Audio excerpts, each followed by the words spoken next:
had in mind due to big gaps in knowledge of laws, compensations, and campaigns. Moreover, a large number of women are often not aware of their rights. In light of global studies showing the key future and present-day challenges, such as the digital transformation, climate protection, and the strengthening of social cohesion, can only succeed if women play a role in shaping and implementing the policies in crucial places, in parliaments, in leadership positions in the companies, in scientific bodies, in media discussions, and numerous other areas. It is clear that greater efforts must be made to turn theory into practice, not just in India, but almost in the whole world. Hillary Clinton fittingly said, "Women are the largest untapped reservoir of talent in the world." This core credit, which we at the Konrad Adenauer Stiftung strongly embrace, has been buttressed by recent events such as the COVID-19 crisis, which has revealed that women in political leadership positions were generally even more effective in coping with the crisis than their male counterparts. From Germany to Taiwan, from Norway to New Zealand, women at the helm of their respective countries have come up with innovative solutions to demonstrate to the world how to successfully tackle the greatest crisis of our 21st century. For instance, Norwegian Prime Minister Erna Solberg brought much needed empathy to her mode of governance during this pandemic by holding press conferences exclusively for children. In these conferences, she answered questions from children all over the country and took the time to explain to them why it is all right to be scared.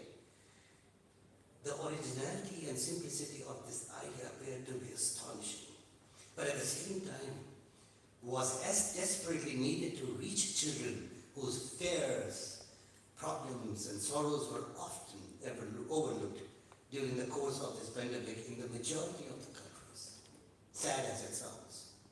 However, we cannot speak about the arrival of women in politics only when a few highly intelligent, educated, and privileged women attain political power.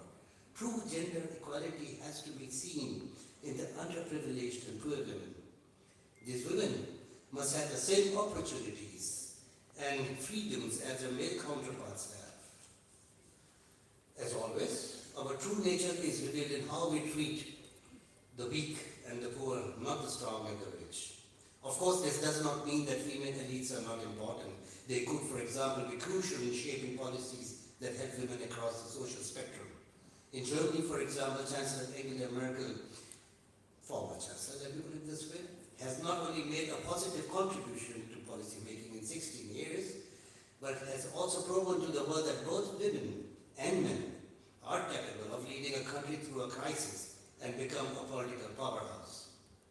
In conclusion, I think we all agree here today that it is going to be a rocky road before we can genuinely say that women have arrived in Indian politics. However, it is a road we must take, and as recent progress has shown, it is definitely attainable.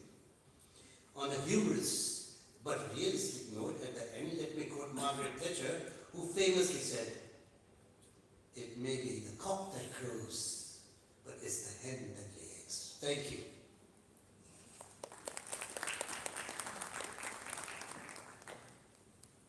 Thank you, Professor Sharan and Mr. Madan, for your valuable inputs. It gives me immense pleasure to now invite Professor Rajeshwari Deshpande and Professor Sanjay Kumar, co-director of Lokniti, which is a research program of the CSDS. Professor Deshpande will be moderating the panel discussion today on Have Women Arrived in Indian Politics? A few words about her. Professor Rajeshwari Deshpande is Professor of Politics at Savitribai Phule Pune University. Her research interests are in areas such as politics of the urban poor, urban caste, class realities, women's politics, comparative state politics, and political thinking in modern Maharashtra. As a Lokniti associate, Professor Deshpande has worked on the nature of women's vote in Indian elections and is a member of the editorial management team of the Lokniti Sage journal, Studies in Indian Politics. Over to you,